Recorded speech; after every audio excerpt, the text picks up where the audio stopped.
in the before times, pre-COVID. You were out there at workshops and foundations conferences and writing retreats on a regular basis. How often before this madness started were you putting yourself out there and getting to know so many different authors and editors and publishing professionals? When I moved to Texas, I thought,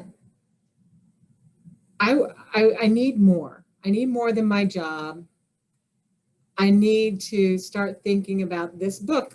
You know, I've had all these books in my head for a long time, and I thought, how do I even do this? How do I get an agent? How do I get published? How do I do this? And so I joined SCBWI, and I was a member of the North Central Northeast Texas chapter.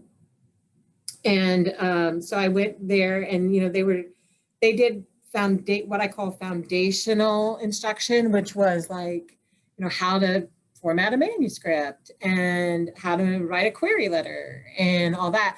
But then they did that regularly. But then they would have people come in. We had Erin Murphy, the agent, came in one time. We flew her in. That was when she still lived in Arizona.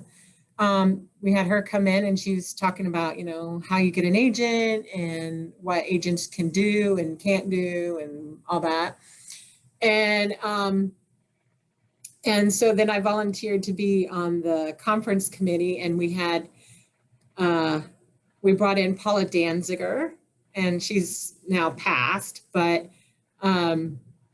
and so I got to meet some of these amazing legends, in the publishing industry through SCBWI. And each time I learned something else. It was just like, even just little tricks, and I thought, I loved being a part of it. It was like a family, and I think, a good critique group feels the same way. It feels like your own little family.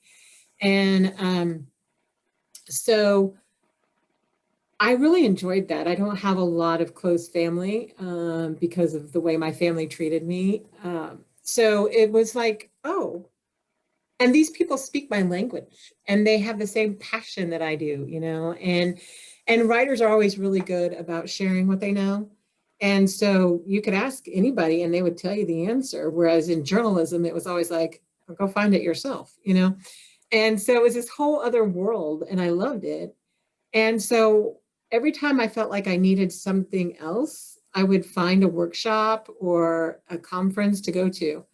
And sometimes a lot of the things I went to was just to see more about the industry. Like when I lived in Texas, I went to the Texas Library Association conference down in Houston, because I just wanted to see what their conference was like. I wanted to see what's it like if you're an author, from the point of an author, and you walk into the convention center, and you've got Penguin has their booth and all this other stuff, and you it's just like, it inspires you, and you're like, oh, that's what they do. It's like Oz and getting behind the curtain, and seeing, and so, yeah, I did that for years. And so I think some of the ones that were the most transformative for me were I went to Chautauqua. Highlights used to do a conference at Chautauqua, New York. And I loved that. And then there I met Stephen Roxburgh, who had been with Farrar for years. And he really encouraged me. It was kind of funny because I don't know if you've ever met him, but he's pretty blunt, and which I prefer. I really do. I prefer people to be blunt rather than, cryptic. And he said, this is really good, but he made the other people in front of me cry. So I was afraid. I was scared to death that, like, oh my God, he's going to hate, because I'd seen their work, and I thought it was good. And and he made them cry. And he would have fit in really well in the Cannibals, let's just say. But then he liked my work, and I was like, okay. So if you made her cry and you like my work, you're not just humoring me, you know what I mean? And then that made me feel like, okay, if this guy thinks it, maybe I have it. Maybe I have it in me, you know, that it's not just a dream of mine. There's potential there. And so then he offered a whole novel workshop that I went to at Highlights. And then I did the novel in free verse, which was the next one. And then I did one with Patty Gausch. And it was a master in voice workshop. And that was, she's an amazing teacher. She really has a way of teaching. And so those 4 things, I think, were the most crucial for my career and my future. Up until this moment of being on the Middle Grade Ninja podcast, of course. Of course. This is next level. Welcome to the top of the mountain, Lisa. But right. You went out there and you put yourself out there over and over again. You went to where the writers were. Mm-hmm. And that helped you make the connections that not only helped you craft a masterful novel, but I know in one instance got you to the point where you were connected to your literary agent. I don't know how much of these tales we want to tell outside of school. Oh, well, I can tell this one, I think. But just to step back 2 seconds is that you want to enjoy the view from the top of the mountain? That makes sense. Yes, let's do that. But you said something, and I think there are a lot of writers who try to do this all on their own. They try to read a book. They try to Google information.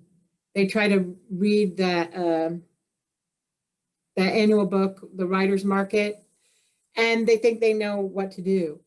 And I'm not saying that all of that doesn't have some really good information in it, because it does. But what I'm saying is, if you're not connecting to writers, other writers, I don't think you're going to make it in this world, the writing world, because you're going to need them for all kinds of things. You're going to need them for critique. You're going to need them for support when you're having a hard day. You're going to need them just to bounce ideas off of, you know, and it really is a community. And I think that's really what's important. And that's why I try to do as much as I can. Like when people ask me to write blogs or whatever, is because I'm not going to try to hold all this information in. I mean, if you want to know, I'll be happy to share it, because I think it's important for people to know where they're at and how to get where they want to go. But now I'll go back to the real question. So was there one I've forgotten? I remembered this time, so we're even. Okay.